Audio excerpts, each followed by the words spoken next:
इसके पहले की कक्षाओं में हमने भारतेंदु की चर्चित नाटक अंधेर नगरी पे अपनी बातचीत किए थे। इस कक्षा के माध्यम से या इस व्याख्यान के माध्यम से उनकी जो दूसरी नाटक लगी हुई है उस पे बात करेंगे, जिसका नाम भारत दुर्दशा है। उस पे हम लोग बातचीत करेंगे। इसका प्रकाशन वर्ष यानी कि भारत दुर्दशा नाटक का प्रकाशन वर्ष 1880 ईस्वी में हुआ था। यह भी 6 अंकों में या 6 दृश्यों में विभाजित नाटक है। प्रायः दृश्य से संबंधित यानी कि अंकों से संबंधित कौन से दृश्य पहले आए, कौन से बाद में आए, वहाँ से प्रश्न पूछे जाते हैं। इसलिए हम जो भी दृश्य है उन दृश्यों को क्रम से जानने का प्रयास करेंगे। परीक्षा के दृष्टिकोण से यह महत्वपूर्ण है। सबसे पहले हम देखेंगे 6 दृश्य हैं, उन दृश्यों पे एक एक करके पहले हम तो क्रम से जानेंगे। उसके बाद हम लोग उन दृश्यों में से जो प्रमुख प्रश्न पूछे जाने की संभावना है उस पे भी हम लोग बातचीत करेंगे।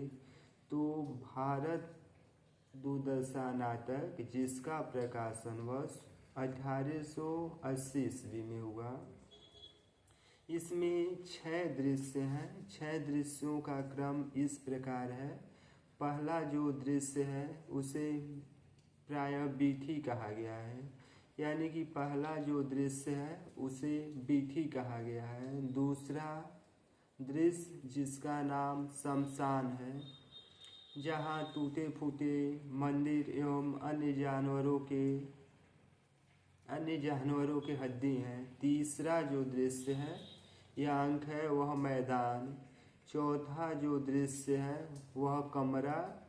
पांचवा जो दृश्य है किताब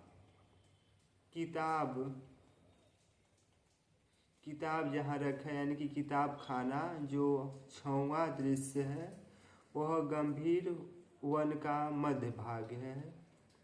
यानी कि एक बार पुनः क्रम देखेंगे। पहले जो क्रम है वह बीथी, दूसरा जो दृश्य है वह शमशान, तीसरा जो दृश्य है वह मैदान, चौथा जो दृश्य है वह कमरा, पांचवा जो दृश्य है वह किताब खाना, 6वां दृश्य जो गंभीर वन का मध्य भाग है, जिसे प्रायः शमशान भी कहा जाता। 6वां दृश्य गंभीर वन का मध्य भाग है। अब हम एक एक करके दृश्यों से संबंधित जहाँ से प्रश्न पूछे जाने की संभावनाएं प्रबल हैं उस पे हम लोग अपनी बातचीत करेंगे। सबसे पहले भारतेंदु हरिश्चंद्र द्वारा लिखी गई यह लघु रूपक, यानी कि छोटा यानी कि इसका जो फलक है वह लघु रूपक के रूप में है। इसका प्रकाशन वर्ष 1880 ईस्वी में हुआ। यह नाटक दुखांत नाटक की श्रेणी में आता है। इस नाटक में प्रमुख पात्र हैं जिनका नाम इस प्रकार से है: भारत दुर्दशा, भारत भाग्य, यानी कि एक ही नाम से 3 पात्र: भारत भाग्य, भारत दुर्दैव, निर्जलता, आशा, सत्यानाश, फौज, रोग, आलस, मदिरा और इसके साथ साथ सोम, सुरा, सुंदरी इत्यादि पात्र का जिक्र हुआ है। इस नाटक के माध्यम से भारतेंदु हरिश्चंद्र ने जो पतनोमुखी समाज है उस समाज की जो प्रायः विद्रूपता है उसको प्रस्तुत करने का प्रयास इन्होंने किए हैं। भारत दुर्दशा नाटक की पहली शुरुआत बीथी स्थान से होती, यानी कि पहले अंक का शुरुआत बीथी नामक स्थान से होती, जहाँ लावनी शैली में इस गीत को गाया जाता और समापन भी इसी शैली में होती। दूसरा जो अंक है जिसका नाम शमशान है, शमशान में टूटे हुए मंदिर, कौवा और सियार कुत्ते घूम रहे हैं जो विभिन्न प्रकार के हड्डी को लेकर इधर से उधर घूम रहे हैं। दूसरे ही अंक में दूसरे अंक में भारत का प्रवेश हो रहा है जो कटे फटे कपड़ा पहना हुआ और अर्धकृतिक यानी कि कटे फटे हालों या फटहाल हाल स्थिति में है।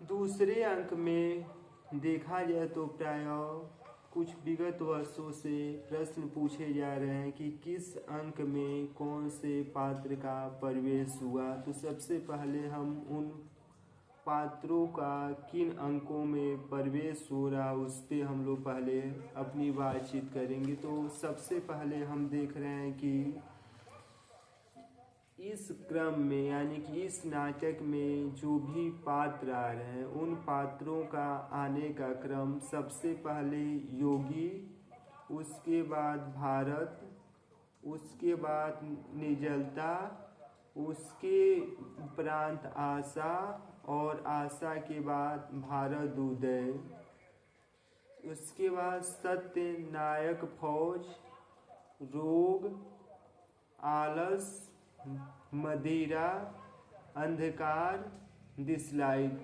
पुनः देखेंगे पात्र का आने का क्रम योगी, भारत, निर्जलता, आशा, भारत उदय, सत्यनाश, फौज, रोग, आलस, मदिरा, अंधकार, दिसलाइट। यह तो पात्रों का आने का क्रम था। पहले अंक में जो भी पात्र थे वह सिर्फ योगी थे। दूसरे दृश्य या अंक में जो पात्र आ रहे हैं उनका क्रम इस प्रकार है: भारत, निर्जलता, आशा और भारत भाग्य। दूसरे अंक में भारत, निर्जलता, आशा और भारत भाग्य नामक पात्र आते। निर्जलता जो दूसरे अंक में भारत बेहोश हो चुका है उसको जगाने के लिए आशा को बुलाती। द्वितीय अंक में ही आशा का प्रवेश होता। आशा एक वेश्या के रूप यानी कि द्वितीय अंक में लड़की के वेश्या के रूप में आशा का प्रवेश होता। तीसरे अंक में जो पात्र आ रहे हैं उन पात्रों का क्रम इस प्रकार से है: भारत उदय, सत्यनाश, फौज। यानी कि तीसरे अंक में जो प्रमुख पात्र आ रहे हैं उसमें भारत उदय से और सत्यनाश, फौज आते हैं। तीसरे अंक के शुरुआत में ही जो भारत उदय का आगमन हो रहा वह जो देखा जाए तो पूर्ण रूप से आधा क्रिस्तानी और आधा मुसलमान यानी कि दो शैलियों को मिश्रित करके एक शैली के रूप में जो आधा क्रिस्तानी और आधा मुसलमान वेश्या तथा हाथ में नंगी तलवार लेके वह तीसरे अंक में प्रवेश करता है। भारत उदय आते ही भारत को खोजते हुए या उसको ललकारते हुए कहता है कि भारत अब कहाँ है। अब भी वह परमेश्वर या राजेश्वर के भरोसे कहीं छुप के बैठा होगा। भारत उदय नाचते हुए कहता है, अरे उपजा ईश्वर कोप से, अरे उपजा ईश्वर कोप से, आवे आवे भारत बीच। फूटा बैर और कलहूँ बुआई, लाऊं सुस्ती जोरू, घर में आलस फैलाऊं, हूँ दुख घनघोरू इत्यादि गीत भारत उदय आके तीसरे अंक में गाते हुए भारत को खोजते हुए वह विभिन्न प्रकार के व्यंग के शैली में उस पे कटाक्ष करता है। नाटक के तीसरे ही अंक में भारत उदय के बुलाने पे सत्य नाश का प्रवेश होता है और सत्यनाश प्रवेश करते हुए अपना परिचय के रूप में कहता है, धर्म और आडंबर छुआछूत फैलाने का जो भी दायित्व है मैंने उन कामों को बखूबी रूप से किया। सत्यनाश आगे कहते हुए कहता है कि मैं कभी जयचंद्र, हलाकू, चंगोज, तैमूर, नादिर शाह आदि के रूप में मैंने ही हिंदुस्तान को बर्बाद किया।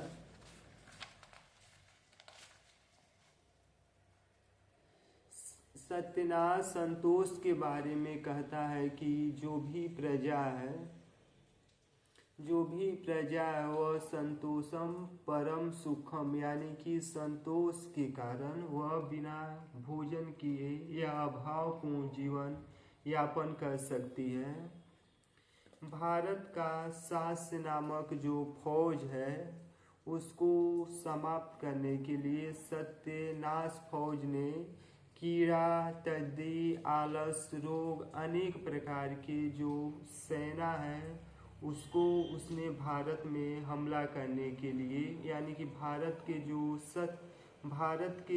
जो फौज हैं भारत शाह नाम से, उसको समाप्त करने के लिए वह भारत में भेजता है।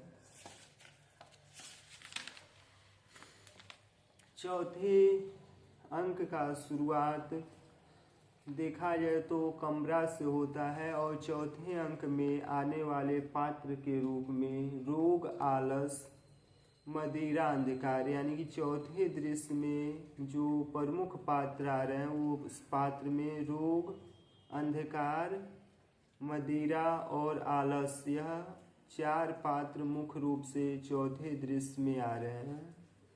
आलस चौथे दृश्य में आते हुए गीत गाता, दुनिया में हाथ पैर हिलाना नहीं अच्छा, मर जाना पैर उठ के कहीं जाना अच्छा नहीं, यानी कि आलस के माध्यम से व्यंग किया गया है। और चौथे दृश्य में मुख्य रूप से पात्र रोग, आलस, मदिरा और अंधकार आते हैं। चौथे अंक में आधी का भी प्रवेश होता और वह गीत गाती, जय जय कलयुग राज के, जय महाराज राज के, यानी कि चौथे अंक में आधी का भी प्रवेश होता। पांचवा अंक जहाँ पे देखा जाए तो किताब खाना से इसकी शुरुआत होती, वहाँ पे 7 जनों का, यानी कि 7 लोग एक सभा कर रहे हैं। उस सभा में 7 लोग उपस्थित हैं। सभा के जो सभापति हैं वह एक चक्कादार, यानी कि चक्कारदार टोपी पहने हुए हैं, चश्मा लगाए हुए हैं और हाथ में एक छड़ी लिए हुए हैं।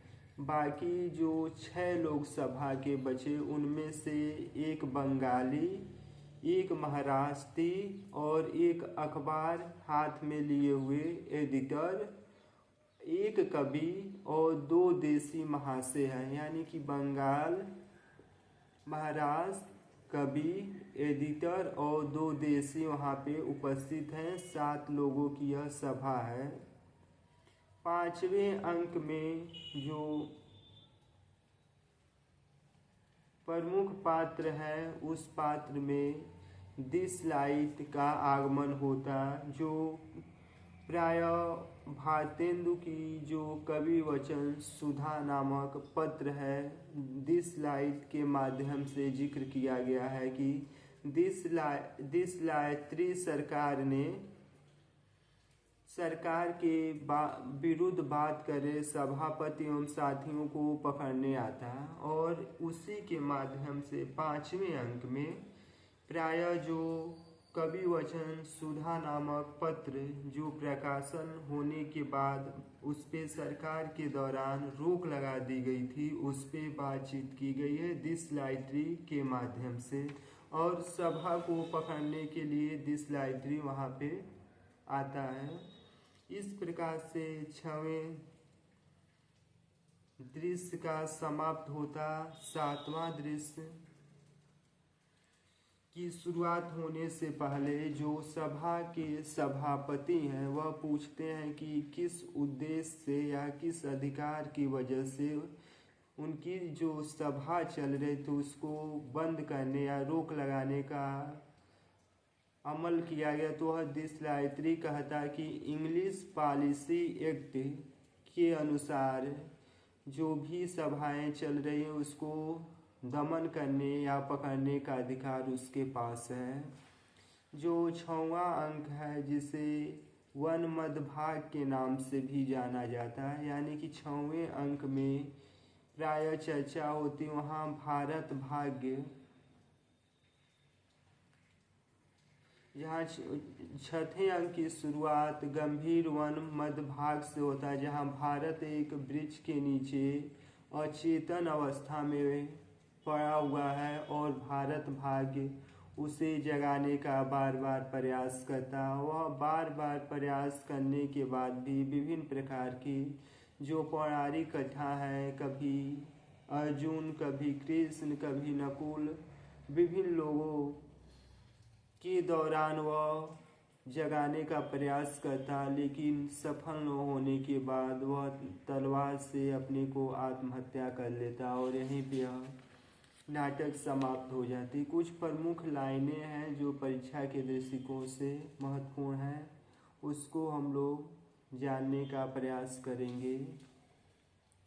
रोहूं सबके पहले दृश्य या पहले अंक में रोहूं सब मिलके आहूं भरत भाई, हाय हाय भारत दुर्दशा देखी न जाई। योगी के दौरान यह लावनी शैली में गाया गया, यानी कि रोहूं सब मिलके भरत भाई, हाँ हाँ भारत दुर्दशा देखी न जाई। योगी के दौरान पहले दृश्य में लावनी शैली में गाया गया है।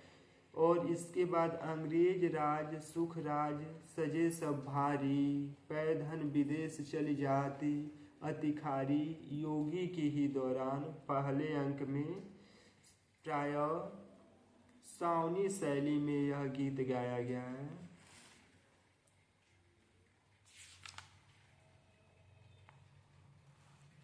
दूसरे अंक में कौनहू पकड़त मेरा हाथ, कौनही पकड़त मेरा हाथ, 20 कोत सूत होए फिरत हाय हाय हाय, यानी कि कौनहू पकड़त ना मेरा हाथ, 20 कोस सूरत होए, यह भारत के दौरान गाया जाता है। एक जिंदगी हजार नेमता, निर्जलता के माध्यम से यह कहा गया है। इसके बाद देखा जाए तो परीक्षा के दृष्टिकोण से और कुछ महत्वपूर्ण नहीं है। जो पात्रों का क्रम है और किस क्रम में कौन से पात्र आ रहे हैं, किस अंक में कौन से पात्र आ रहे हैं, नाटक का प्रकाशन वर्ष कब हुआ, इसके साथ साथ पात्र से संबंधित प्रश्न प्रायः पूछे जाते हैं। अभी के लिए इतना ही, धन्यवाद।